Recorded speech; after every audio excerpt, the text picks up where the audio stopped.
Assalamualaikum warahmatullahi wabarakatuh. Selamat pagi anak-anak. Bagaimana kabar kalian pada pagi hari ini? Semoga anak-anak selalu diberikan kesehatan. Alhamdulillah, setelah kita libur dari Rabu sampai Minggu, kita kembali lagi belajar darinya ya anak-anak. Tetap semangat, oke? Hari Senin pada pagi hari ini kita akan belajar pelajaran Al-Quran hadis, yaitu tentang hadis keutamaan belajar Al-Quran. Pada pagi hari ini anak, kita akan belajar tentang hadis keutamaan belajar Al-Quran. Al-Quran itu adalah kitab suci umat apa tuh anak-anak? Iya, umat Islam atau agama kita. Agama kita itu kitab sucinya adalah apa? Al-Quran. Al-Quran itu diwahyukan oleh kepada Nabi siapa? Nabi yang terakhir itu Nabi siapa ya? Nabi Muhammad Shallallahu Alaihi Wasallam. Jadi Al-Quran itu adalah tuntunan kita, tuntunan manusia atau pedoman manusia, tuntunan untuk meraih kehidupan baik di dunia dan di akhirat.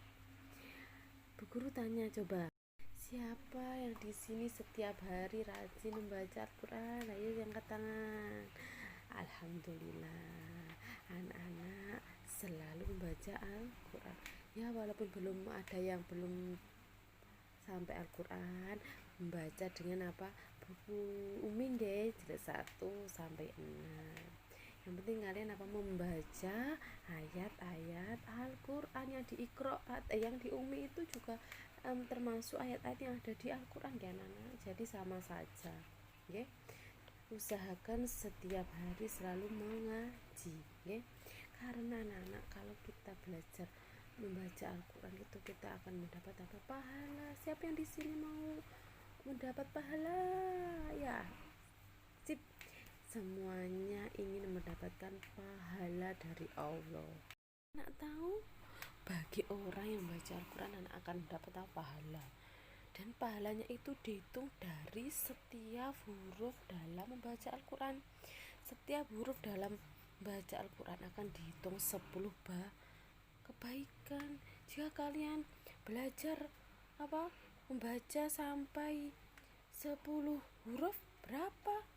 100 kebaikan, oke? Pahala akan jauh lebih besar jika kalian mau belajar.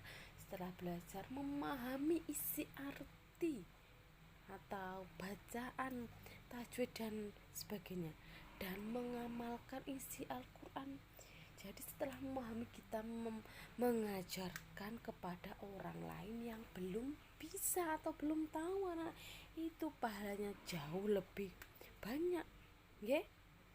Nah, ini adalah hadis. Dalam sebuah hadis yang berasal dari Utsman bin Affan, Rasulullah Shallallahu Alaihi Wasallam bersabda, "Khairukum man ta'allama al-Qur'ana wa 'allamahu." Artinya, sebaik-baik kalian adalah orang yang belajar Al-Quran dan mengajarkannya. Hadis riwayat Bukhari. Ya, pasti anak-anak sudah hafal karena ini biasa kita hafalkan setiap pembiasaan atau apel di pagi hari.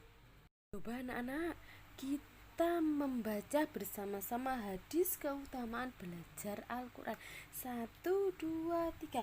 Khairukum man ta'allama al-Qur'ana wa 'allamahu. Sebaik-baik kalian adalah orang yang belajar Al-Quran dan mengajarkannya. Setelah anak-anak membaca berulang, tugas kalian di rumah ya anak-anak menghafalkan apa hadis keutamaan belajar Al-Quran. Minggu depan kalian setorkan kepada Bu Guru, oke? Di sini Bu Guru akan menceritakan sedikit tentang proses penulisan dan pembukuan Al-Quran pada masa Nabi Muhammad SAW. Utsman bin Affan adalah salah satu sahabat Nabi Muhammad SAW.